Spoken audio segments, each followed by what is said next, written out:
आपने वज़ीर आला पंजाब मरियम नवाज शरीफ साहिबा जो हैं उनके बेटे मेहंदी पे परफॉर्म किया। हमने भी देखा कि वहाँ पर आपने मोहम्मद रफ़ी का एक गाना गुनगुना रहे हैं, तो उसी दौरान आपने माइक जो है वो वज़ीर आला पंजाब को दिया, वही गाना उन्होंने कंटिन्यू रखा, तो वो गाना आज जरा हो जाए। चुरा लिया है तुमने जो दिल को, नजर नहीं चुराना सनम, बदल के मेरी तुम जिंदगानी। यानी ये तो गाना एक वायरल हुआ ना, मतलब इसके अलावा भी उन्होंने मेरे साथ वो बहुत सारे पुराने गाने भी वो मेरे साथ गाती रही। उनकी अपनी आवाज़ बहुत अच्छी है माशाल्लाह। तो मैंने जब रात को इवेंट पे मैंने जाना, तो रात को 2-3 बजे उस टाइम घर आना, तो बड़ी मुश्किल से ना मैंने दीवार प्लान के अंदर आना, आके ना अम्मी और अब्बू का कमरा होता था, मुझे वहाँ से गुजरना होता था। मुझे इतनी खुशी होती है जब मेरे जो लोग मुझे फीडबैक देते हैं ना कि यार फ़ाद मज़ा आ गया, फ़ाद बहुत अच्छा परफॉर्म किया। मुझे व्हाट्सएप पे उनके पीछे से मैसेज आते हैं जब अगले दिन के, आपने बहुत हमारे जितने भी गेस्ट थे वो आपका पूछ रहे थे कि बहुत अच्छा सिंगर है, बहुत अच्छा गाते हैं। जो सिंगर थोड़े से सोशल मीडिया पे जिनका नाम है, जिनके अपने गाने भी नहीं हैं, वो भी आज इतने वो ले रहे हैं पैसे। अस्सलाम वालेकुम जी, मैं ज़हीर शेख और आज डीपी पॉडकास्ट में हमारे साथ मौजूद है फ़ाहद हसन। ये बहुत ही टैलेंटेड हैं और अल्लाह ताला ने इन्हें ख़ास एक ताकत दी हुई है। यकीनन आपको जब इनसे मिलवाएंगे, इनसे गीत सुनेंगे, तो आपको ये पता चलेगा कि वाकई ये बहुत ही ज़्यादा मेहनत करते हैं और बहुत ही अच्छा गाते हैं। तो हम आपको उनसे मिलवाते हैं, बहुत सारी बातें करेंगे। अस्सलाम वालेकुम फ़ाहद भाई। अस्सलाम वालेकुम सर, क्या हाल है? शुक्र अल्लाह का। अच्छा फ़ाहद, जैसा कि अल्लाह ताला ने एक ख़ास कुदरत रखी है कि आप जब बात करते हैं तो हकलाते हैं, और लेकिन जब आप गाना गाते हैं तो उसमें रवानगी होती है। तो ये आप क्या समझती है, ये कैसी ताकत है अल्लाह ने जो आप में दी है? असल में ना म्यूज़िक जो है वो मेरी सब कुछ है। मैं ना जब गाना गाता हूँ ना, तो मैं उस चीज़ से निकल जाता हूँ। वो अल्लाह ताला ने एक इंसान का एक ऐसा बनाया हुआ है अंदर से निज़ाम कि वो जब इंसान जब बात करता है ना, तो उसको सोच के और फिर जब पहले दिमाग में जाती है, फिर ज़ुबान पे आती है, तो वो उसमें थोड़ा सा स्टैमर हो जाती है। लेकिन गाना मेरे लिए मैं इतना पैशनेट हूँ उसको, मैं गाने को लेके, तो मैं गाने में अल्हम्दुलिल्लाह आज तक कभी भी मेरी ज़ुबान को ऐसी लुकनत नहीं हुई। और जितने मेरे फैंस हैं जो मुझे देख रहे हैं, वो उनको भी नहीं पता कि मैं ऐसा, मेरे साथ ये इशू है, क्योंकि कभी ऐसा हुआ ही नहीं। तो म्यूज़िक मेरे लिए सब कुछ है। मतलब मैं अपने आप को समझता हूँ कि यार मैं म्यूज़िक के लिए बनाऊँ। फ़हद, जैसा कि आपको पता है कि नौजवान जो हैं वो सिंगिंग की तरफ बड़े शौक़ से आते हैं, और क्योंकि इसमें फ्यूचर भी है और पैसा भी है, तो आप क्या सोच के इसमें आए? मैं इसमें सोच के ये आया था कि जब मैंने फ़र्स्ट टाइम अपने आप को, जब मुझे पता लगा कि मैं गाना गा सकता हूँ, तो फिर स्टेज एक ऐसी चीज़ है जिसमें आके मुझे पता लगा कि मैं भी लोगों को एंटरटेन कर सकता हूँ। तो उसके बाद मैंने अपना कैरियर शुरू किया था। और जब मैं अपनी ICS कॉलेज लाइफ में मैं था, मैंने उस वक्त फ़र्स्ट टाइम अपने आप को जो है वो वहाँ पे गाना गाने की मैंने हिम्मत की थी, और मैं उसमें सुरखरू रहा था। वैसे अल्लाह ताला ने मुझे जो है वो थोड़ा सा बोलने में थोड़ी स्टैमर है मुझे, लेकिन मैंने जब गाना गाया तो मैंने कहा कि यार मैं तो ये सब कुछ कर सकता हूँ। और अल्हम्दुलिल्लाह आज मैं मतलब उस मुकाम पे हूँ कि अल्लाह ताला ने मुझे हर दफ़ा इज़्ज़त मिलती है, और मैं अपने उस पैशन को उसको लेके अपने साथ आज तक चल रहा हूँ। इसी वजह से मैं चल रहा हूँ, क्योंकि मुझे आगे से बहुत अच्छा रिस्पांस मिलता है ऑडियंस का। अच्छा फ़हद, आपको भी पता है कि जब एक बंदे में कोई कमी हो तो उस बंदे में ना कॉन्फिडेंस नहीं आता उस तरह का। तो आपको तो पता था कि मेरे में ये कमी है, मैं अटकता हूँ, थोड़ा सा हकलाता हूँ, तो लेकिन गाना जो है वो तो स्टेज पे परफॉर्म करना पड़ता है। ये कॉन्फिडेंस कैसे आया कि नहीं ये मैं कर सकता हूँ? अच्छा, इसमें ना एक मज़े की बात है।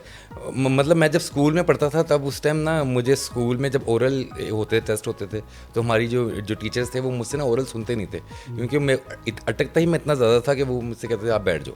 तो स्कूल की लाइफ में मुझे याद है, हालांकि मैं वहाँ गाना नहीं गाता था उस एज में, तो मैं ना अपने घर में ना ऐसे ऊपर वाले पोर्शन में हमारा जो ऊपर जो है था हमारा वहाँ पे मैं खड़े होकर ना इमेजिनेशंस में मैं गाने गाता था। इमेजिनेशंस में मतलब मैं ऐसे करके ना माइक पकड़ा हुआ है, मेरे सामने ऑडियंस है और ऐसे वो लगे हुए हैं, कैमरास लगे हुए हैं और मैं गाना गा रहा हूँ, मेरे सामने ऑडियंस है। उस टाइम मुझे गाने का अलिफ बे भी नहीं पता थी, तो फिर आहिस्ता आहिस्ता आहिस्ता आहिस्ता जब मैंने इंटरमीडिएट मेरा ख़त्म हो रहा था, तो वहाँ पे हमारे कॉलेज में कुछ कंपटीशन था। तो मैंने ना मेरे दोस्त थे, वो कहते हैं यार तू वैसे हल्का फुल्का गुनगुनाता है, ज़रा एक ट्राई कर ले कंपटीशन में। तो मैंने वहाँ पे जब कंपटीशन में गाना गाया ना, तो वो कंपटीशन भी मैंने वो किया, विन किया मैंने कंपटीशन। मैंने वहाँ से मेरा स्टेज का फियर ख़त्म हुआ, ऑडियंस का रिस्पॉन्स अच्छा आया, तो वहाँ से मैंने कहा नहीं यार, ये मेरा कॉन्फिडेंस वहीं से मेरा बिल्ट हो गया। अच्छा, सबसे पहला जब आपने स्टेज पे परफॉर्मेंस दी थी, वो कौन सा गीत था? जरा यहीं से शुरू हो ताकि पता चले कंटिन्यूटी अगर होती है तो कैसा चलता है। हाँ जी, वो था साईं तू ही मेरा सच्चा साईं तू है, साईं तू ही मेरा सच्चा साईं तू है, मैं तेरा बंदा तू ही मेरा मौला, साईं तू ही मेरा मौला, साईं। क्या बात है, क्या बात इससे है। मैंने स्टार्ट किया था। अच्छा, ये आपको पता है कि जब कोई भी सिंगर हिट होता है ना, तो वो शायद किसी दूसरे का गाना गा के उसकी आवाज़ अच्छी हो तो लोगों को पसंद आ जाता है, लेकिन जो कामयाबी है ना वो उसको अपने गीतों से मिलती है। बिल्कुल। और जिस बंदे का अपना गीत नहीं हिट हुआ ना, वो समझ लें कि वो मार्केट में कभी भी कामयाब नहीं होता उस तरह जिस तरह होना चाहिए। एक ना एक दिन उसका टाइम एकदम खत्म हो जाता है। हाँ। जिसका अपना गाना होता है वो हमेशा ऊपर रहता है। अच्छा, ये बताइएगा, सबसे पहले जब आपने अपना गाना तैयार किया या गाया, वो कौन सा था, वो हमें सुनाएं।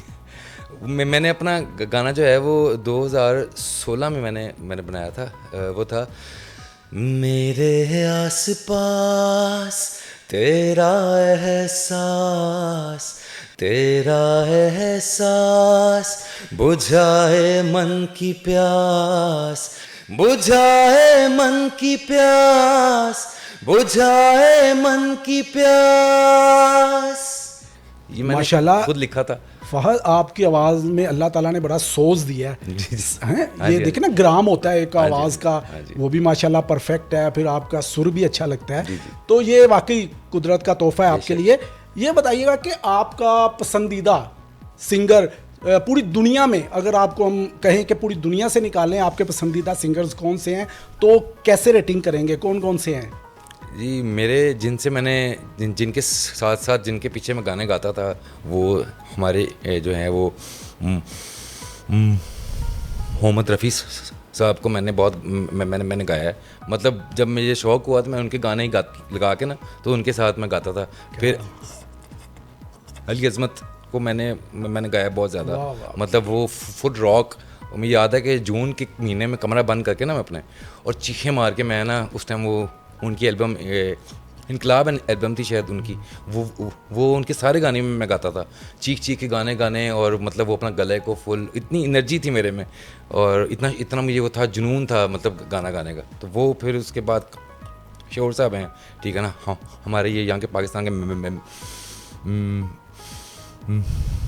हिंदी हसन साहब हैं, उनकी भी कुछ वो हैं गज़लें।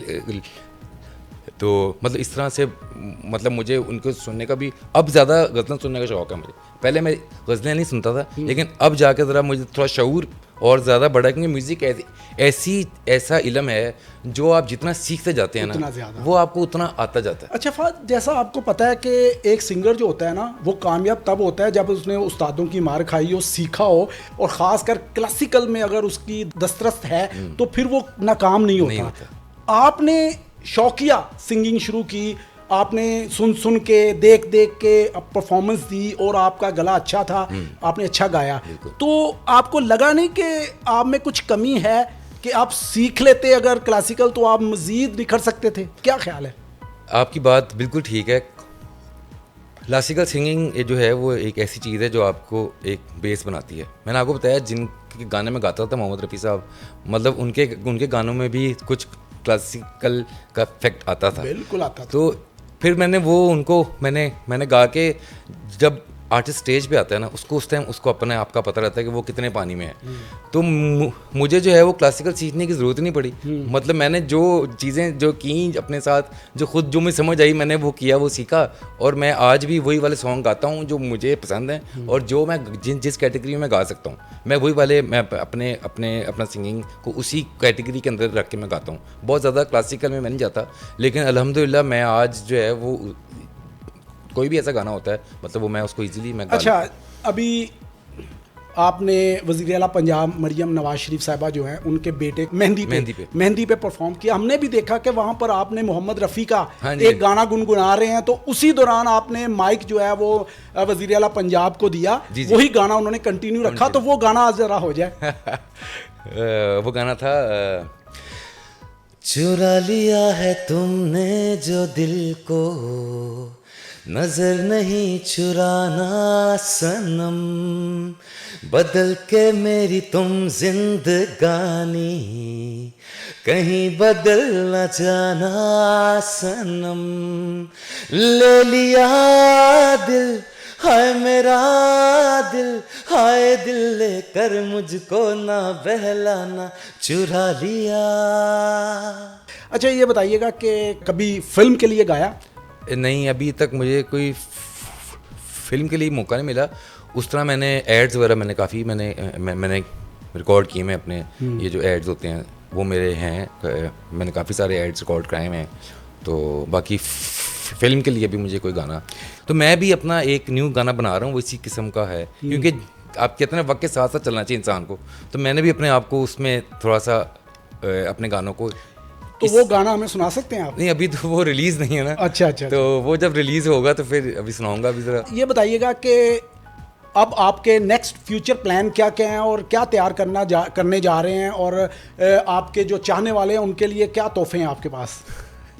मेरे पास 2 से 3 गाने हैं जो अभी आजकल उस पर काम हो रहा है, और इंशाल्लाह वो मैंने वो मतलब ख़ुद कंपोज़ किए, मैं खुद लिखे हुए हैं, ठीक है ना। उनकी कंपोजिशन मैं खुद करता हूँ और लिखता भी खुद हूँ, और कुछ चीज़ें अगर बीच में लिखवानी होती हैं तो एक इरफान भाई हैं हमारे, बड़े अच्छे हैं, वो उनसे मैं पे लिखवाता हूँ, और उनके भी लिरिक्स बहुत अच्छे होते हैं। अच्छा, ये बताइएगा कि आपने कभी गज़ल गाई?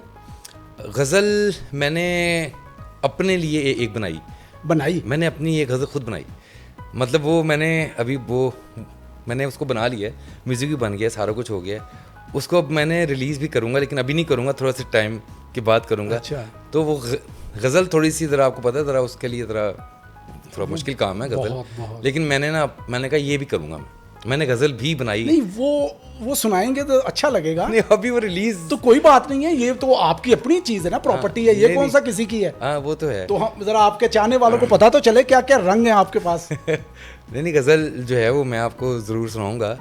वो है पी जाम ज़रा होश में आ, पी जाम ज़रा होश में आ, तू भूल ज़रा गम जो मिला, पी जाम ज़रा होश में आ, पी जाम ज़रा होश में आ, तू भूल ज़रा गम जो मिला, पी जाम ज़रा होश में आ। अरे क्या बात है जी, वेल डन। अच्छा फहद, आपकी फैमिली में कोई पीछे बैकग्राउंड में तो कोई सिंगिंग, कोई म्यूज़िक से रिलेटेड कोई पर्सन है? नहीं, मेरे कोई भी किसी को बता रहा हूँ ना कि कुछ ऐसा था ही नहीं मुझे स्कूल तक था कोई शौक़, ना पीछे किसी को घर में कुछ ऐसा कुछ शौक़ था। तो बस ये मैं आपको बता रहा हूँ ना कि मेरे अंदर अल्लाह ताला ने खूबी रखी हुई थी, तो मैंने वो उसको जो है ना। अच्छा, जब आपने प्रोफेशन यही चुना कि अब मैं सिंगिंग करूँगा, तो घर वालों का, ख़ासकर वालदा और वालिद का क्या रवैया था? हाँ, ये भी ये बात है। जब मैंने 2002 की बात है, जब मैं इंटरमीडिएट ख़त्म हो रहा था, मेरे अब्बू मेरे वो थे, उस समय आते में थे, तो जब ना मैं हाथों को जब कोई इवेंट आता था, तो मैं जब जाता था ना, तो उस टाइम ज़रा रात को वापस आने में ज़रा मसला होता था, क्योंकि अब्बू को पता नहीं था, अम्मी को पता था कि मुझे ना गाने का शौक़ पड़ गया। तो मैंने जब रात को इवेंट पे मैंने जाना, तो रात को 2-3 बजे उस टाइम घर आना, तो बड़ी मुश्किल से ना मैंने दीवार प्लान के अंदर आना, आके ना अम्मी और अब्बू का कमरा होता था, मुझे वहाँ से गुजरना होता था, ठीक है ना। तो लेकिन अम्मी को पता होता था, अब अम्मी ने अब्बू को बता देना होता था कि वो ज़रा उसके दो दोस्त हैं, उनके साथ ज़रा बाहर निकला हुआ है। तो उन्होंने उनको पहले तो नहीं बताया, फिर ऐसा था मेरे वालिद साहब को भी उनको पता लग गया कि इसको गाने का शौक़ है। तो मैं अपने कमरे में भी गाने शाने ऊँची आवाज़ में लगाता था, तो वो मुझे फिर उस तरह मना नहीं करते थे। मतलब वो गुस्से वाले नहीं थे मेरे वालिद साहब, कहते थे यार तो तुम्हें जो शौक़ है वो तुम करो। तो फिर मैंने मतलब उसको इस तरह से अपना जो है वो कह। फहद, आप समझते हैं कि आपने जितनी मेहनत की है या जितना काम किया, आप मुतमईन हैं अपनी सारी मेहनत से और वो मंजिल आपने हासिल की है जो आप चाहते थे? अल्हम्दुलिल्लाह मैं बिल्कुल उस चीज़ से बहुत मुतमईन हूँ। और मैंने आपको बताया ना कि जब मैं परफॉर्म करके आता हूँ ना, मुझे इतनी खुशी होती है जब मेरे जो लोग मुझे फीडबैक देते हैं ना कि यार फहद मज़ा आ गया, फहद बहुत अच्छा परफॉर्म किया। मुझे व्हाट्सएप पे उनके पीछे से मैसेज आते हैं जब अगले दिन के आपने बहुत अच्छा, हमारे जितने भी गेस्ट थे वो आपका पूछ रहे थे कि बहुत अच्छा सिंगर है, बहुत अच्छा गाते हैं। और मंजिल जो है ना, मैंने बताया कि म्यूज़िक की मंजिल कोई नहीं है, आप जितना सीखते जाएंगे ना आप उतना ही आगे चलते जाएंगे। मतलब मैं आज तक मैं जितना मुझे आता है ना, मैं अपनी फील्ड में अल्हम्दुलिल्लाह मैं बहुत खुश हूँ, कंफर्टेबल है? बहुत कंफर्टेबल हूँ कि मैं बहुत अच्छा हूँ, यहाँ तक मैं बहुत अच्छा हूँ। अच्छा, जैसा हमारे यहाँ आज बहुत नामवर सिंगर मौजूद हैं, जैसे आतिफ असलम हैं, अली ज़फ़र हैं, इब्रारुल हक हैं, इसी तरह राहत फ़तेह अली ख़ान हैं, फिर साहर अली बग्गा हैं, इस तरह बेशुमार सिंगर हैं। कभी इन सेलिब्रिटीज़ में कभी आप इनके सामने गाते हो तो किसी ने आपकी तारीफ़ की और या आपको लगे कि ये बंदा मेरी तारीफ़ करे तो मुझे वाकई पता चलेगा मैं सिंगर हूँ, कोई ऐसा वाक़या हुआ आज तक? मतलब मैंने इनके सामने तो कुछ हैं, इनमें से एक दो सिंगर्स उनके सामने गाया है, लेकिन मतलब वो एक्सप्रेशंस देख लेते हैं सामने बैठ के कि उनके एक्सप्रेशन अच्छे ही होते हैं। तो उस तरह से मतलब वो मतलब आप कह दें कि वो स्पेशल आके मतलब बोलना कहना, मतलब वो चीज़ नहीं मतलब हुई, लेकिन वो कभी लेकिन एंजॉयमेंट उनको मिलती थी, काफ़ी वो एंजॉय करते थे। तो मतलब इस तरह से ही हुआ है। ख्वाहिश है कि कोई ऐसा बंदा आए या कौन ऐसा बंदा है जिसको आप चाहते हैं कि आके मेरे कंधे पे हाथ रख के वेल डन फहद, कमाल कर दिया आपने? ये इन आर्टिस्ट में से तो कोई नहीं, मैं अल्हम्दुलिल्लाह बता रहा हूँ ना कि ये आम लोग, आप जैसे भाई जितने भी हैं सारे मेरे जितने क्लोज हैं, मतलब मैं भी बता रहा हूँ ना कि मैं जब इवेंट करता हूँ तो मुझे वहाँ से बहुत खुशी होती है कि बहुत अच्छा इवेंट हो गया। अच्छा, ये बताइएगा, ये अहम भी है लेकिन पर्सनल भी है, लेकिन आप इसको गोलमोल कर सकते हैं, ये आप पे डिपेंड करता है। ठीक है। एक इवेंट का आप इतना पैसा कमा लेते हैं कि आप नेक्स्ट इवेंट तक बिल्कुल पुरसुकून हैं? मतलब आपकी वाली बात यह है कि जो सिंगर थोड़े से सोशल मीडिया पे जिनका नाम है, जिनके अपने गाने भी नहीं हैं, वो भी आज इतने वो ले रहे हैं पैसे। तो लेकिन जब वो लोग मुझे हायर करते हैं तो मतलब वो उतनी जितनी डिमांड होती है उसमें तो नहीं वो करते, लेकिन थोड़ी सी बार्गेनिंग करके थोड़ा मैं अभी कुछ करके, क्योंकि म्यूज़िक मेरा ना शौक़ है, मेरा जुनून है।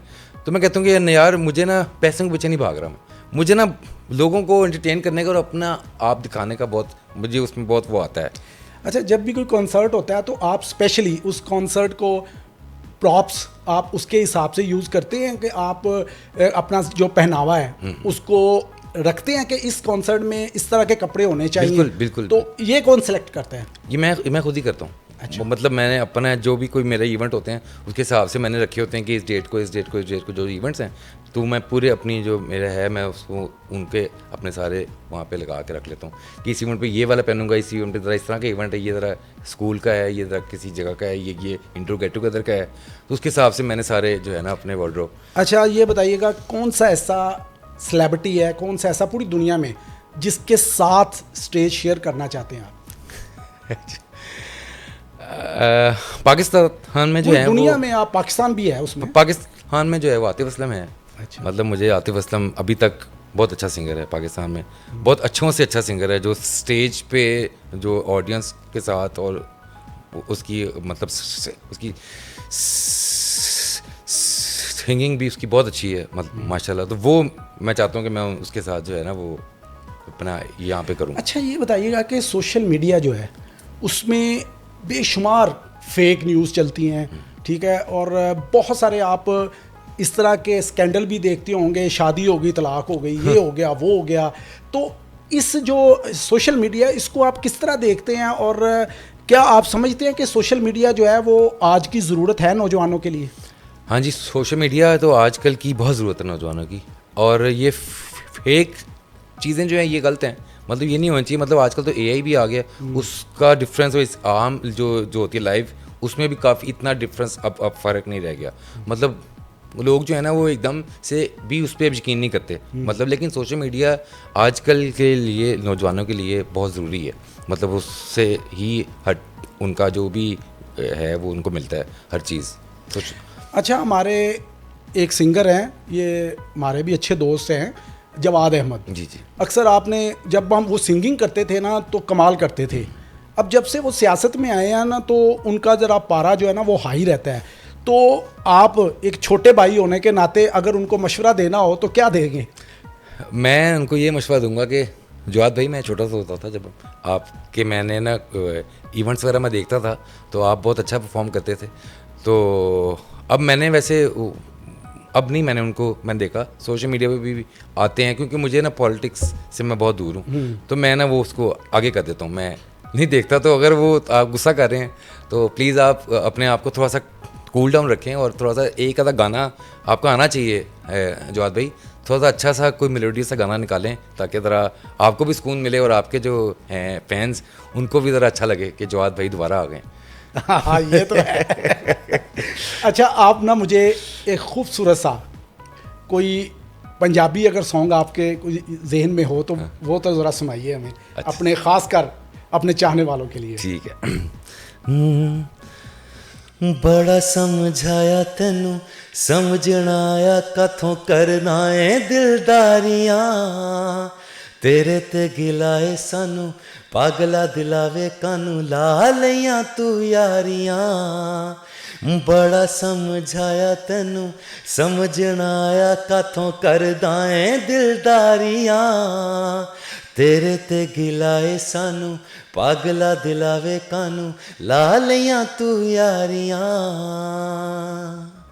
क्या बात है। अच्छा, चले अब हम ना ज़रा थोड़ा सा ना आपके जितने भी प्यारे हैं दोस्त तो उनका एक एक अंतरा स्थाई लेते हैं। अबरार साहब का थोड़ा जिहा म्यूजिक नू दे दे ओ पंजाबी टच, नच पंजाबन नच पंजाबन नच पंजाबन नच, ओ नच पंजाबन नच पंजाबन नच पंजाबन नच, गिदे विच घुम घुमा जा के जी जी लेके आ जा, नी वंगा नू छणका जा दिलां नू भी तड़पा जा, भावें अंग्रेजी ते भावें दे पंजाबी टच, नच पंजाबन नच पंजाबन नच पंजाबन नच। आतिफ असलम। हर दुआ में शामिल तेरा प्यार है, बिन तेरे लम्हा भी दुश्वार है, धड़कनों को तुझसे ही दरकार है, तुझसे है राहतें तुझसे है चाहते, तू जो मिली एक दिन मुझे मैं कहीं हो गया लापता, ओ जाने जा दोनों जहां मेरी बाहों में आ भूल जा। क्या बात है, क्या बात, वाह वाह। अच्छा, ये बताइएगा, ये जो प्रोग्राम है, ये जो मेहंदी का आपको प्रोग्राम मिला, तो ये किस तरह मिला आपको? इसके पीछे की ज़रा कहानी तो सुनाएं। अच्छा, इसका कुछ ऐसा था कि मुझे ना नहीं पता था कि वो मरीम नवाज़ साहिबा के बेटे की है वो मेहंदी है। तो मुझे ना किसी ने, मेरे जानने वो बहुत क्लोज़ हैं मेरे जाने वाले, उन्होंने मुझे कहा कि ना एक इवेंट है तो आप ना वो आपको भी कॉल करेंगी तो आप उनसे ना बात कर लीजिएगा, तो जो भी उनको डिस्काउंट देना होगा वो आप उनको दे दीजिएगा हमारे रेफरेंस से। मैंने कहा ठीक है। तो मुझे उनकी कॉल आई, मैंने उनको कहा ठीक है मैं आ जाऊँगा। उन्होंने कहा आपने ना राइट 8 o'clock हमारे पास आ जाना है, ठीक है ना, और आपने ना अपने सारे लोगों के ID कार्ड्स हमें पहले दे देने। मैंने कहा ID कार्ड्स क्यों, मतलब ये कोई मतलब गवर्नमेंट लेवल पे इवेंट होते हैं तो उसमें हम देते हैं ID कार्ड्स, तो ये अगर एक मेहंदी है वहाँ पे क्या करने हैं? उन्होंने कहा नहीं जी आप हमें दे दीजिएगा, हमारी सिक्योरिटी का मसला है। मैंने कहा अच्छा। मैंने सबके अपने म्यूजिशियंस के और अपने ID कार्ड भिजवा दिए। तो वहाँ पे जब मैं गया तो देखा तो उनकी पूरी फैमिली बैठी हुई थी वहाँ पे, सारे बैठ सबसे मुलाकात हुई मेरी। तो वहाँ पे फिर जो है वो इस तरह से मैंने फर्स्ट टाइम जब वहाँ पे मैं गया तो मैं देखा, मैं माशाल्लाह ये तो सारे, और उनके घर वाले थे सिर्फ, उन्होंने मेहंदी एक की थी जो घर वालों के लिए थी, जो सिंपल एक था प्लान। तो वो फिर वहाँ पे मैंने गाना गाया, बहुत मज़ा किया उन्होंने मेरे साथ। यानी ये तो गाना एक वायरल हुआ ना, मतलब इसके अलावा भी उन्होंने मेरे साथ वो बहुत सारे पुराने गाने भी वो मेरे साथ गाती रहीं। उनकी अपनी आवाज़ बहुत अच्छी है माशाल्लाह। अच्छा, ये तो वाकई जब आप गा रहे होते थे और जब वो आपके साथ गाती थी तो लगता था कि जैसे दोनों अच्छे गाने वाले हैं। तो ये आप तो अकॉर्डिंग टू डिमांड ही गए होंगे ना फिर उधर? ऑब्वियसली जाहिर है उनकी तरफ से डिमांड आई होगी, ये फहद बहुत अच्छा गाते हैं, जी जी बिल्कुल, इनको बुलाएं। बिल्कुल तो बिल्कुल। आपको जब पता चला कि सामने मरियम बैठी हैं, सामने उनकी फैमिली बैठी है, बड़े बड़े सियासी लोग बैठे हैं, तो कॉन्फिडेंस कैसा था? मैं आपको भी बता रहा हूँ कि ना मैं मेरे हाथ में जब माइक आता है ना, जब स्टेज और माइक, उसके बाद मैं सब कुछ भूल जाता हूँ, मैं अपने आप को स्टार समझता हूँ कि भाई मैं स्टार हूँ। आगे कोई भी बैठा हो ना, मुझे किसी की टेंशन नहीं है। मैं अल्लाह का शुक्र है कि मैं इतना, मुझे सिंगिंग का पता है, गाने का गाने मुझे पता है कि मैंने बड़े बड़े जो सिंगर्स हैं हमारे, मैंने उनके सामने बैठ के भी गाना गाया हुआ है। तो स्टेज पे जब जैसे जाता हूँ ना, मेरा रंग बदल जाता है, मतलब मैं वो किसी और उसमें निकल जाता हूँ। तो उस टाइम मेरे में वो खौफ ख़त्म हो जाता है कि बस ऐसी की तैसी आज मैं स्टार हूँ, मेरे हाथ में माइक है तो मैं स्टार हूँ। अच्छा, जब भी कोई अच्छा गाने वाला, आजकल के दौर में जो रॉक स्टार हैं, जो पॉप स्टार हैं, उनको कोई गिटार बजाता है, आपको पता है ना, मुख्तलिफ इंस्ट्रूमेंट जो हैं वो उनको बजाने आते हैं। बिल्कुल। आपको कौन सा इंस्ट्रूमेंट आता है? मुझे ना मतलब गिटार मैंने सीखना शुरू किया था। गिटार के साथ ना मेरी कंसंट्रेशन लूज़ हो जाती है। अच्छा। मैं जब गाना गाता हूँ ना तो मैं फुल कंसंट्रेशन से गाता हूँ। जब मैं साथ गिटार बजाता हूँ तो मेरा ना वो थोड़ा सा वो एक कंसंट्रेशन होती है ना, कि दिमाग, जी। हाथ पे भी दिमाग चल रहा है और आपने गाने को भी देना है।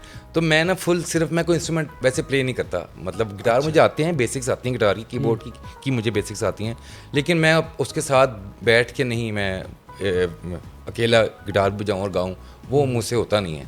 अच्छा, यानी कि अब आप अगर तवज्जो आपकी बट जाए तो फिर आपको ये मसला भी शुरू हो सकता है। बिल्कुल। अच्छा, ये बताइएगा कि जब आपको ऑफ़र आती हैं तो सबसे पहले आप इवेंट में क्या देखते हैं, कॉन्सर्ट में कि क्या चीज़ ज़रूरी है, तो तब आप ओके करते हैं?